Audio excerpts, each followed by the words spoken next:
Assalamualaikum warahmatullahi wabarakatuh. Perkenalkan, kami dari kelompok 6, mata kuliah kewirausahaan lanjutan, kelas H. Perkenalkan, di sini saya sebagai ketua kelompok. Nama saya Rehan Maulana. Saya Gina Zarifah. Saya Lindia Noviana Saputri. Saya Siti Nurholifah. Saya Gita Safitri. Di sini kami akan membahas tentang critical book review. Untuk identitas buku utama, judul Strategi Membangun Kerajaan Bisnis. Edisi revisi cetakan pertama Januari tanggal 2015. Pengarang Muhammad Alifuddin dan Masur Razak. Penerbit Magnascript Publishing. Tempat terbit Jakarta. Tahun terbit 2015. ISBN 97860277950444. Untuk identitas buku pembanding, judul Kewirausahaan UMKM, edisi cetakan 1 Maret 2020. Pengarang Pujiastuti, Agus Nurofik, Agung Purnomo, Abdul Razak Hasibuan, Handi Aribowo, Anissa Ilmi Farid, Tasnim, Andriasan Sudarso, Irwan Kurniawan Sutijono, Didin Hadi Saputra, dan Janer Simarmata.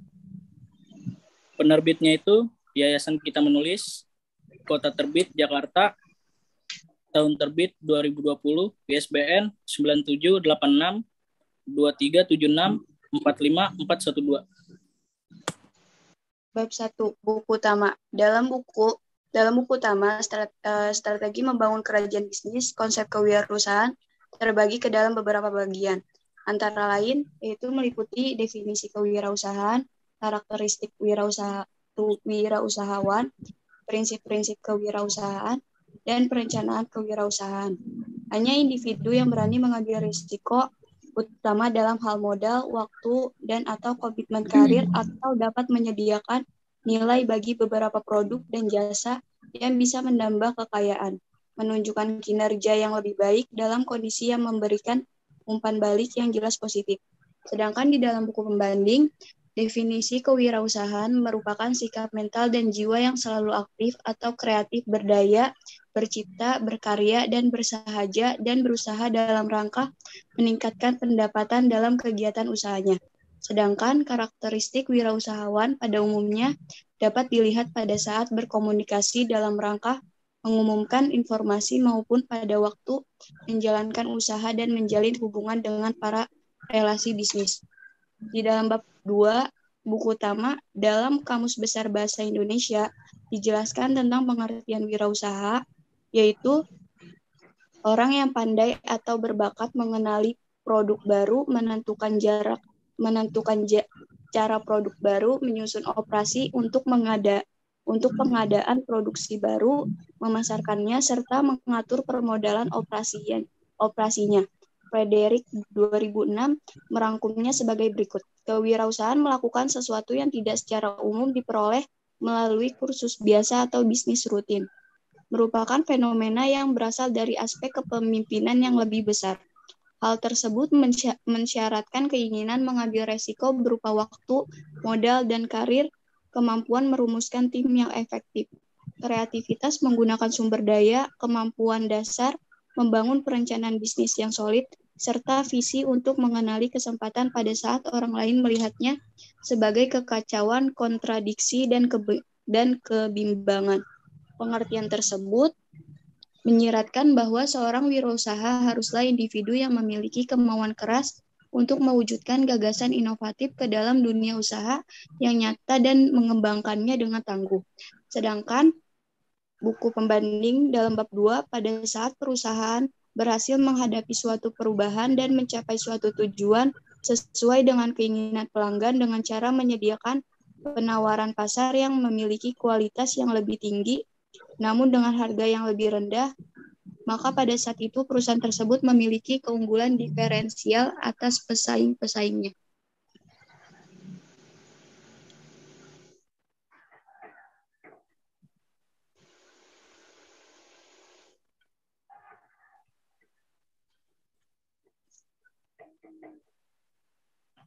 Selanjutnya, di bab 3, buku utama. Dalam buku utama membahas tentang kepemimpinan dalam kewirausahaan. Menurut buku utama, dalam sebuah organisasi, misalnya institusi bisnis, kepemimpinan sangat penting. Pemimpinlah yang membuat arah dan kebijakan tentang bisnis, untuk kemudian diimplementasikan oleh anak buah atau bawahan. Sebagian besar institusi bisnis yang menjadi besar dan terus berkembang ditopang oleh gaya kepemimpinan yang andal dan profesional. Keunggulan wirausaha yang sukses dibandingkan dengan wirausaha yang gagal terletak pada dinamika dan efektivitas kepemimpinan. Pimpinan wirausaha merupakan unsur pokok di dalam setiap perusahaan. Dalam menjalankan fungsi kepemimpinannya, seseorang pemimpin menggunakan pendekatan yang berbeda-beda. Media dan Balkin 2007 mengklasifikasikan kepemimpinan menjadi 4 kelompok, yaitu teori kepemimpinan yang ditinjau berdasarkan orang-orang, person-based theories, teori situasional, teori terpancar, dan teori pertukaran. Selanjutnya, bab 3 buku pembanding. Di bab 3 buku pembanding ini membahas tentang pendidikan kewirausahaan. Pendidikan kewirausahaan dapat dimaknai sebagai suatu skema pelatihan untuk mengembangkan orang agar berwirausaha atau mengorganisir, membiayai, dan atau mengelola suatu perusahaan. Menurut TESDA 2010, tujuan dari pendidikan kewirausahaan adalah untuk membangun sikap, pengetahuan, dan keterampilan kepada siswa dalam bertindak kewirausahaan. Kompetensi utama pendidik kewirausahaan adalah kemampuan untuk mengidentifikasi peluang yang tersedia untuk kegiatan pribadi, profesional, atau bisnis, termasuk perspektif gambaran yang lebih besar yang menyediakan konteks di mana orang hidup dan bekerja. Selanjutnya, bab 4, buku utama. Dalam buku utama ini membahas tentang motivasi berwirausaha. Di dunia wirausaha, motivasi ibarat bahan bakar. Dialah yang memberi semangat supaya wirausaha menemukan tujuannya. Tanpa motivasi, wirausaha tidak akan melaju kencang, bahkan bisa berhenti di tengah jalan. Motivasi itu pada dasarnya adalah proses di mana aktivitas pengarahan tujuan didorong dan berkelanjutan. Menurut Chung Pintrich dan Mece 2008, motivasi lebih mengarah pada proses jika dibandingkan dengan sebuah produk. Sebagai sebuah proses, motivasi tidak dapat diamati secara langsung, tetapi dapat dilihat dari tindakan dan ucapan. Motivasi melibatkan tujuan yang memberikan dorongan dan arahan terhadap tindakan. Selanjutnya akan dilanjutkan oleh teman saya.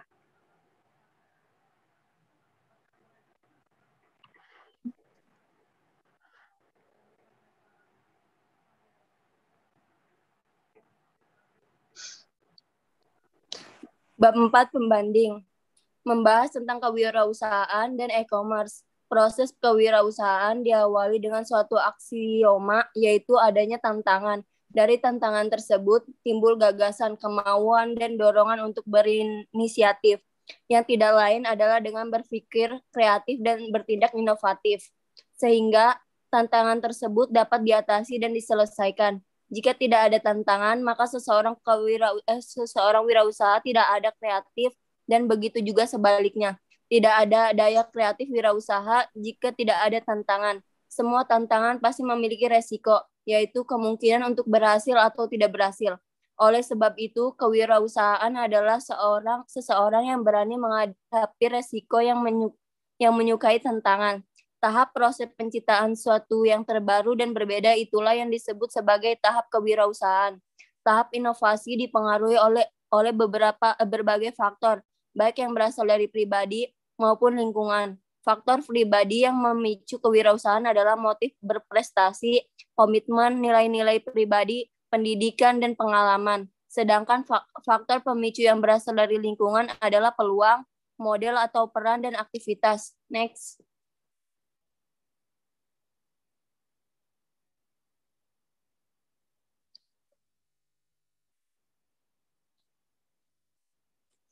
Bab 5, buku utama.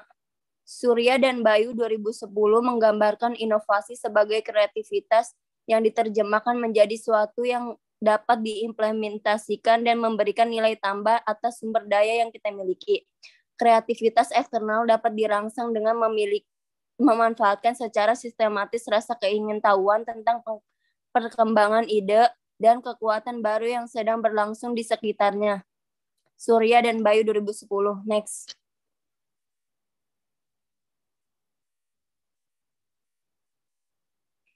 Buku pembanding. Semua kegiatan bisnis tidak dapat menghindari yang namanya resiko. Semua bisnis yang dijalankan di dunia manapun pasti memiliki resiko. Ketika seseorang memutuskan untuk terjun sebagai entrepreneur, maka harus siap menghadapi segala macam bentuk resiko. Bahkan yang fatal, salah satu resiko yang bakal dihadapi seseorang entrepreneur yang baru mulai atau yang telah lama menjadi entrepreneur adalah resiko kerugian bisnis yang berakibat pada kebangkrutan. Perkembangan bisnis saat ini bergerak sangat cepat.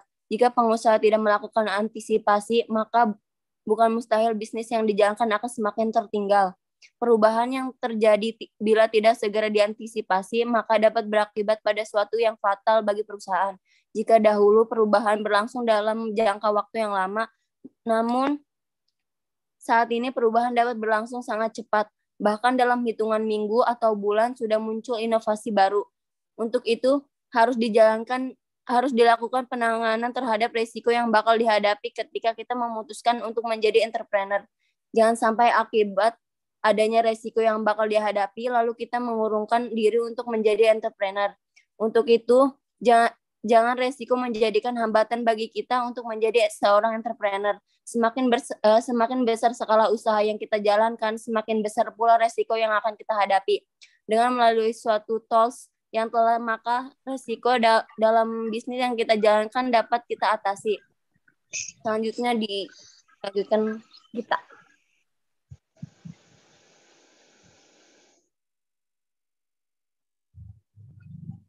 Bab 6 buku utama. Dalam buku utama membahas tentang urgensi adversitas dalam wirausaha. Adversitas menurut Kamus Webster termasuk peristiwa-peristiwa celaka. Jika seseorang berpikir adversitas, maka akan memikirkannya mulai dari apa yang orang alami, seperti tiba-tiba putus cinta, kesulitan keuangan, depresi emosi, dan berkembang karir yang tidak menyenangkan. Orang tidak tahu bahwa adversitas akan datang dan merupakan realitas yang tidak diharapkan. Adversitas bukan hanya ditakdirkan, tetapi dalam lingkungan usaha yang kacau dan bergolak sekarang ini, adversitas tampak lebih sering muncul daripada sebelumnya. Penggelompokan adversitas pimpinan dapat dilihat dari nasib malang, uji coba, dan adversitas itu sendiri. Stoner dan Gilligan 2006.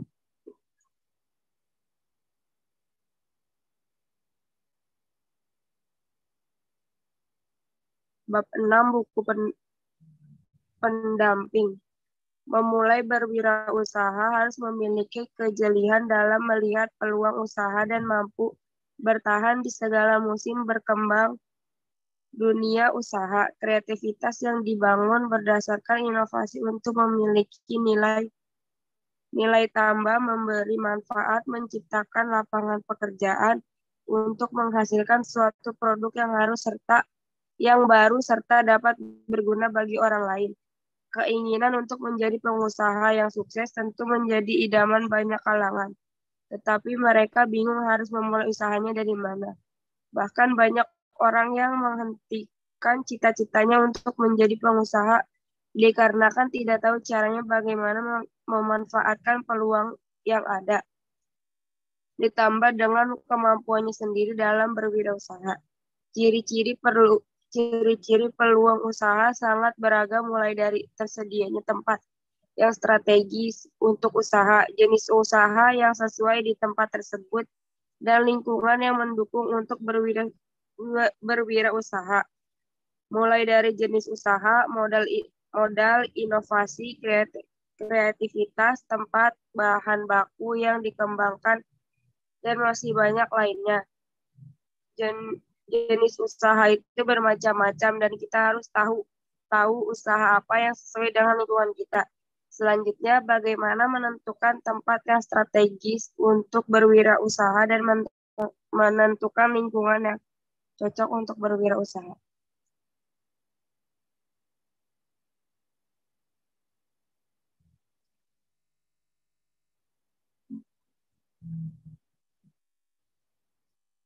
Bab 7. Buku utama, kepercayaan sumbernya dari banyak pihak, dimulai dari kepercayaan dari dalam diri, kepercayaan diri dari luar diri. Yakin dengan membangun kepercayaan dengan orang lain, konsumen, masyarakat, pemerintah, investor, dan lain-lainnya. Namun dalam hubungan sosial baik dengan karyawan, dengan kolega usaha, dan masyarakat, kejujuran seseorang harus didukung oleh tingkat reputasi dan pengalaman dari yang bersangkutan, sehingga dengan demikian tingkat kepercayaan pribadi meningkatkan menjadi kepercayaan profesi. Kepercayaan pribadi dan kepercayaan sebagai profesi usaha yang kita miliki inilah yang menjadi modal utama dalam berbisnis yang disebut sebagai modal sosial. Buku pembanding membahas tentang aplikasi konsep kewirausahaan bidang kesehatan kewirausahaan di bidang kesehatan yang sudah teridentifikasi banyak diterapkan oleh profesi-profesi kesehatan di Indonesia. Dalam arti bahwa seseorang profesi kesehatan tidak harus tergantung pada penyediaan unit pelayanan kesehatan yang diselenggarakan oleh pemerintah sebagai tempat bekerja. Industri-industri besar dan kecil yang bergerak di bidang kesehatan dan terbangun di Indonesia khususnya. Sebagai contoh industri obat, industri farmasi, industri peralatan medis, manufaktur, lembaga penelitian, dan industri kesehatan yang lainnya untuk menjamin keamanan produksi di pasaran. Maka negara di dunia termasuk di Indonesia melakukan pengawasan terhadap industri kesehatan tersebut.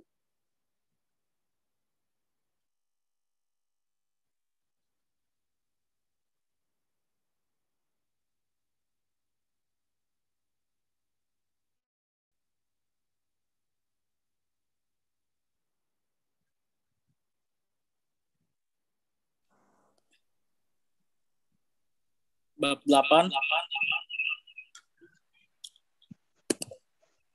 Buku utama. Menjadi wirausahawan yang berpikir sebagai pemilik, pendiri, dan penggagas sebuah bisnis berbeda dengan intrapreneur yang bertindak sebagai pengelola, manajer, pemimpin, dan pelaksana strategi yang bertujuan untuk mewujudkan visi dan misi pendiri bisnis.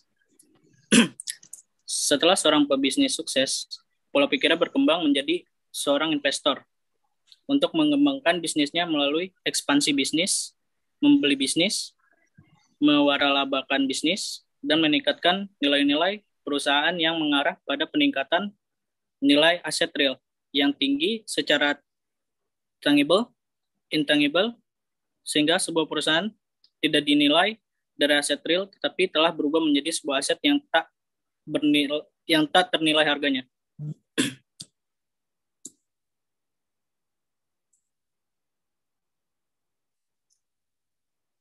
Di dalam buku pembanding membahas tentang pemasaran kewirausahaan. Istilah pemasaran kewirausahaan muncul untuk menggambarkan kegiatan pemasaran usaha baru dan kecil, dan pemasaran kewirausahaan telah berkembang dengan penelitian yang bersemangat dan menjanjikan. Dengan analisis pemasaran dalam usaha baru dan kecil merupakan masalah penting, mengingat sebagian besar kegiatan ekonomi yang dapat dikaitkan dengan jenis perusahaan ini. Kami berpendapat bahwa pemasaran kewirausahaan lebih dari itu yang dapat menggambarkan kegiatan pemasaran dengan pola pikir wirausaha terlepas dari ukuran atau umur perusahaan. Penelitian pemasaran kewirausahaan ingin mengeksplorasi gagasan untuk dapat diimplementasikan terlepas dari ukuran atau umur perusahaan yang berguna memperluas ruang lingkup lapangan. Kewirausahaan pada jenis pemasaran yang berhubungan dengan usaha baru secara umum mungkin melampaui makna pemasaran kewirausahaan. Kedua, dengan memberi label perilaku pemasaran, semua usaha baru sebagai kewirausahaan dan disyaratkan bahwa kegiatan pemasaran perusahaan besar tidak dilakukan. Namun ada sejumlah contoh dari perusahaan besar yang menggunakan pemasaran dengan cara yang inovatif dan kadang-kadang bahkan berisiko. Selanjutnya dilanjutkan oleh Lindia.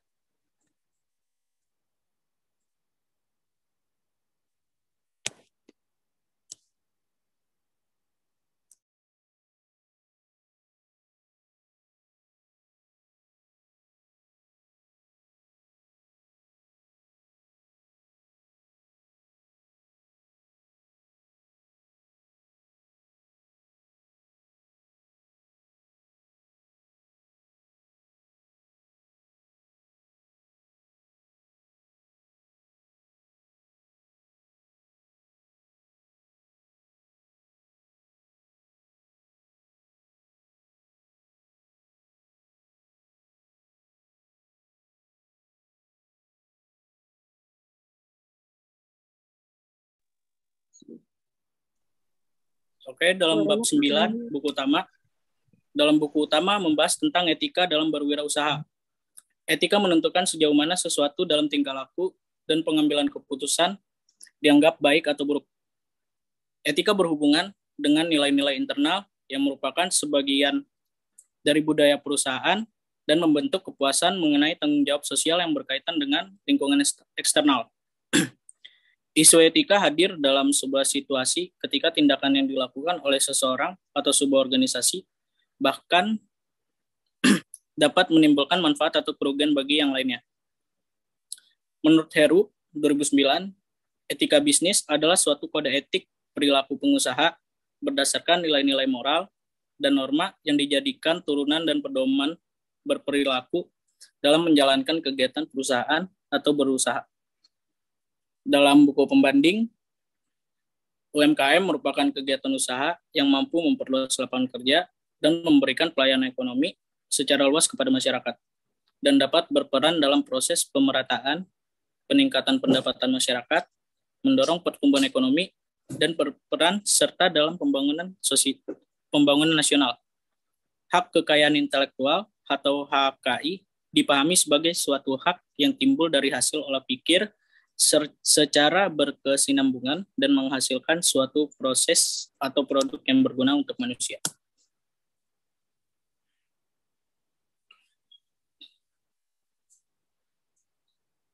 Oke, mungkin sekian pemaparan dari kami selaku kelompok 6. Lebih dan kurangnya kami mohon maaf. Wassalamualaikum warahmatullahi wabarakatuh.